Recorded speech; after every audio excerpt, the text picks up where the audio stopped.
Welcome to The Casting Dead, a podcast for The Walking Dead on AMC. I'm Matt. And I'm David. And today we're going to be discussing Season 7, the first half of Season 7. You can say A or B. Season 7A. 7A, there you go. Episodes 1 through 8. Happy New Year's Eve, by the way.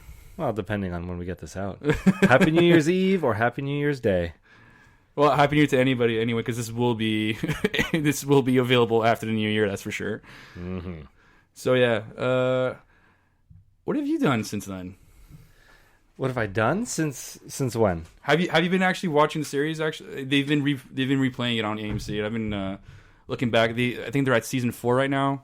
Just seeing the way it was before it got to this point. It's always fun to see that. Like I wouldn't watch it to follow it anyway, but just just be at a point in place and time and just see what was going on back then. The Governor. Was it The Governor? Season 4, yeah, you're right in the thick of it. Oh, then I may have gotten it wrong. It's when Beth was in that hospital. Oh, okay. End of season 5? I think so, yeah, it was. Like Yeah. Slab Town?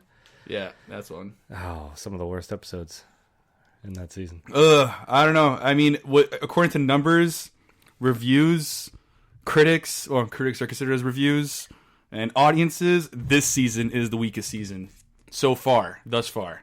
Yeah, but it all got set in motion with Slab Town. With all of Emily Kinney's work. Oh wait, that was before. Oh, that was after Terminus. Yeah, it was. Yeah, it was. Yeah, it was after. Anyway, I don't want to get. We're talking about season 7. Yeah, I was looking. We're reflecting back on Point, place, some and of time. the other episodes, some of the other seasons. See how it holds up. How we know what the viewers, we know what the ratings are for season 7. What do you feel in all the seasons you've seen so far? Where does season 7 sit so far? Okay. It's not finished yet. No, it's not. Thus far, I can't help but agree with a lot of negative reviews. I think overall it's weak, and here's the reason why I think so. Anyway, largely it's because let's see.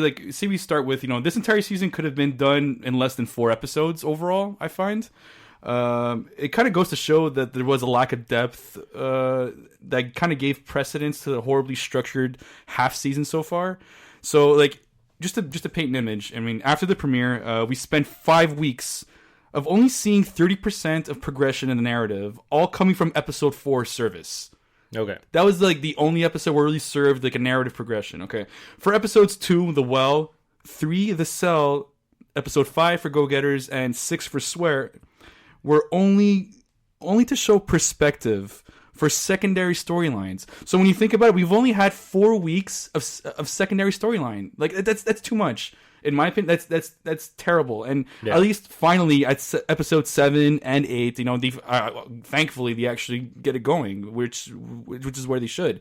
But I don't know, 4 weeks of pretty much just secondary storylines. That's just degrading. I find it's degrading for a season. I really find it is. I feel like we kept talking about it. They should have intercut everything within an episode instead of having an isolated episode for all the secondary storylines. And they only started doing that at episode 7 and 8. So I mean, that's why I would say overall this was weak. And it was really promising judging from the premiere. And I know you've had your fair share of problems with the premiere too.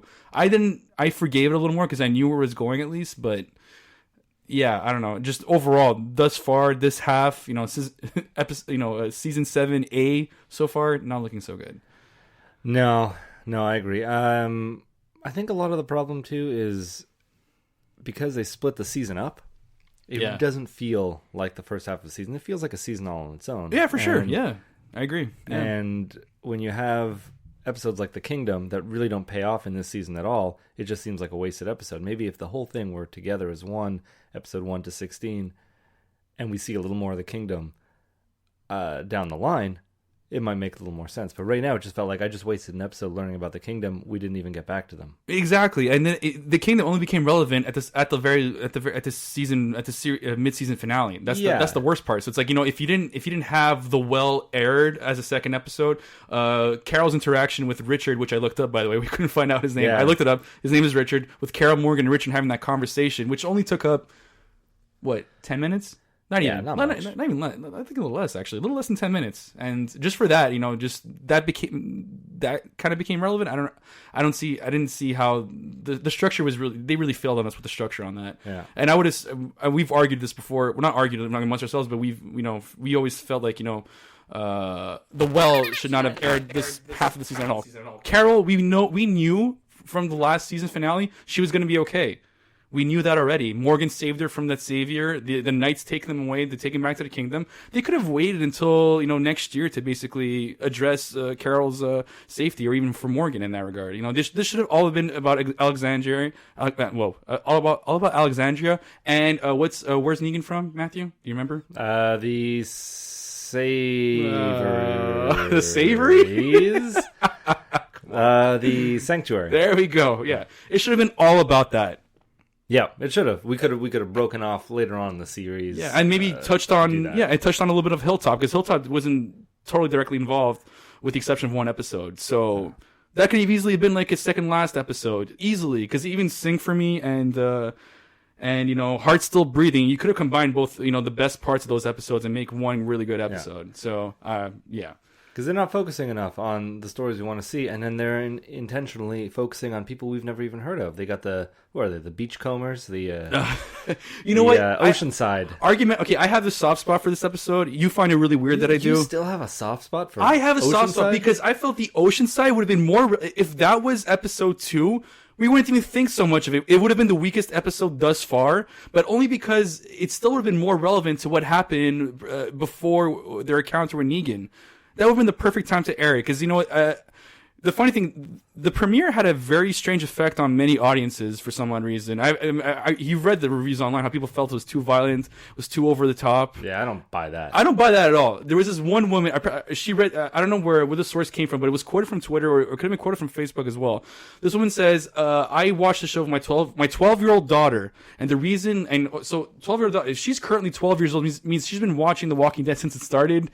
So she was, 7? So she was 7, or maybe she picked it up recently and started watching it live now. So we don't know. So anyways, that much context I could give, but she says pretty much that, up until now we've watched it together because it's an over 13 series. So that's the reason why they watched it. But once she saw her favorite character get her head bashed in, and I'm assuming it's Glenn, she started crying, and she couldn't help she couldn't help to cry as well. And it's not the mother's fault, it's AMC's fault. Exactly. For no, not the such a gruesome death in a show about zombies and death. Exactly. And the worst part is that, like, the start of the series, Rick kills a child as a zombie.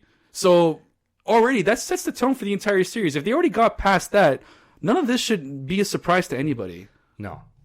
None of it. And like, absolutely none of it. Like, the gore should, it's as much as, like, I know they don't show ISIS beheading victims in real life or anything like that on news footage, but when you're watching for entertainment purposes, this is a whole other viewing audience. It's not the same thing at all. No. So that's the thing. So the warnings are there. The viewers, I think they even put a special warning for this they episode. Do. They absolutely do. Extreme violence. I don't know, but exactly put something up there. But so this first episode sets the tone, and already we lose a huge batch of the audience, which apparently were appalled by the head bashing, and for the rest, so in order to make it seem less traumatic, they slow things down and put the well there instead of maybe I would have said put Swear there, yeah, which could have been a little bit more relevant. It had some action to it, and there was still relevance to Negan at the end. So I don't see why.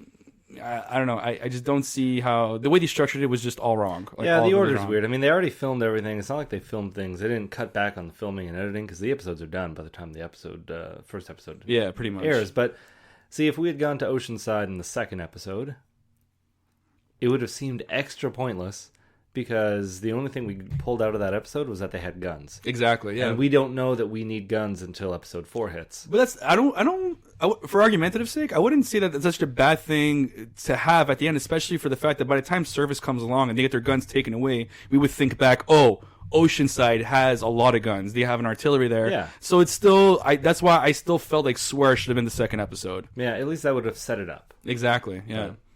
So Swear being the second episode, Swear? Yeah, Swear is with Taryn Heath. Yeah, okay. Yeah. I keep calling it Oceanside. Yeah, well, Or beachcombers. I don't know well, why. for some reason, with the exception of the premiere and the mid-season finale, they used their titles as their lines were the titles of the episode, with the exception of those two other episodes. Okay. So I don't know why, I don't know what it is, but that's what it is. All right.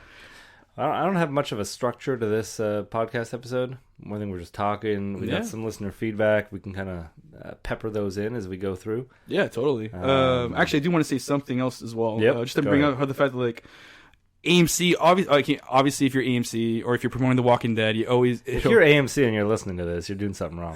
Yeah, or something right. But for AMC, I mean, like, apparently the CEO of, or is it CEO or the president? Actually, no, they call him the president. His name is Charlie Collier. He's basically boasting the fact that, like, Walking Dead is at the strongest as it is ever, when really their ratings have gone down significantly compared to other seasons. Yeah, but they don't see that. They don't. They're in a tunnel. They're just seeing money. I know. I just don't get it. They're pumping each other up. And the worst part is, can I quote him? I wrote down a quote from what he said. He says, The Walking Dead has never been more alive, on air and online, live, near live, and time shifted at home and around the world. I'm paraphrasing here. Thanks to the fans for their continued passion. I guess he's talking about us. Thank you for us being number one. Get ready to rise up, and that's obviously the tagline for next half of the season. So I think the only reviews he's listening to, the only feedback he gets is from the Talking Dead. Pretty much, he just watches that and he's like, people love this show, man.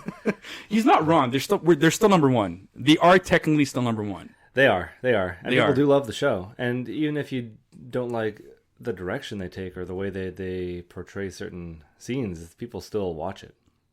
Yeah, absolutely, and that's exactly what they're. Well, of course, you're going to make the best of what you have. Yeah, of course. I guess I still love this show. We are reviewing it on the podcast, so. But I've given up the hopes of loving it in the way that I thought it could have been loved. Now I just love it for different reasons. Yeah, well, it's like when you here's the best comparison. If you're a big fan of the Fast and Furious franchise, you'll have some good quality movies, but some really bad quality films within that franchise. So for every single one that comes out, you're still going to watch it, despite it being bad or good. And that's exactly what we're at for The Walking Dead, I feel.